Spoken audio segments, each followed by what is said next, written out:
बिहार में अशोक लीलैंड की नई फैक्ट्री लगने की खबर ने राज्य के औद्योगिक विकास को नई गति दी है। आंध्र प्रदेश, महाराष्ट्र और उत्तर प्रदेश के बाद कंपनी अब बिहार में अपनी चौथी इकाई स्थापित करने जा रही है, जहां बस, ट्रक और अन्य भारी वाहनों का निर्माण होगा। इस फैक्ट्री से प्रत्यक्ष रूप से करीब 8,000 लोगों को रोजगार मिलने की उम्मीद है। कंपनी मुजफ्फरपुर, भागलपुर, गया सहित 1 दर्जन जिलों में भूमि के लिए सर्वे कर रही है। बिहार की रणनीतिक स्थिति के कारण कंपनी यहां यूनिट लगाना चाहती है, जिससे आसपास के राज्यों में सप्लाई आसान हो जाएगी। बिहार से झारखंड, पश्चिम बंगाल, असम, पूर्वी उत्तर प्रदेश के साथ साथ नेपाल और भूटान तक वाहनों की सप्लाई की योजना है।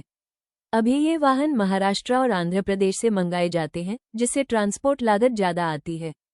नई फैक्ट्री से ये खर्च कम होगा और स्थानीय स्तर पर सर्विस सेंटर तथा मरम्मत सुविधाएं भी उपलब्ध होंगी। वर्तमान में बिहार के लोग नोएडा या फरीदाबाद से वाहन खरीदते हैं, जिसमें 2 से 5 लाख रुपये अतिरिक्त खर्च और 1100 किलोमीटर की दूरी के कारण 70,000 रुपये से अधिक ट्रांसपोर्ट लागत लगती है। स्थानीय उत्पादन से यह समस्या दूर हो जाएगी। बिहार के उद्योग मंत्री डॉक्टर दिलीप जायसवाल ने कहा कि वाहन निर्माण फैक्ट्री के लिए समझौता प्रक्रिया चल रही है।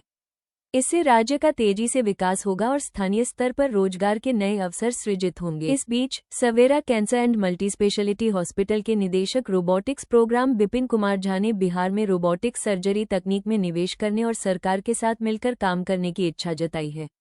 हाल ही में कोका कोला SLMG के निदेशक सिद्धार्थ लधानी ने भी राज्य सरकार के साथ सहयोग करने और उद्योग स्थापित करने की रूपरेखा पर चर्चा की है। मुख्य सचिव प्रत्यय अमृत ने स्पष्ट कहा है कि राज्य सरकार गंभीर निवेशकों के साथ सीधे काम करना चाहती है। उन्होंने कहा कि यदि निवेश को बढ़ावा देने के लिए किसी नई नीति की आवश्यकता होगी या पुरानी नीतियों में संशोधन करना पड़ेगा, तो सरकार बिना किसी देरी के वो कदम उठाएगी।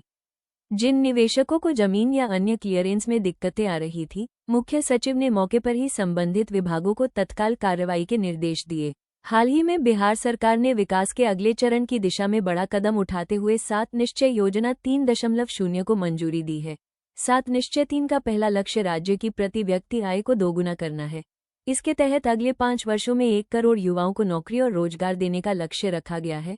इसके लिए अलग से युवा, रोजगार एवं कौशल विकास विभाग का गठन किया गया है।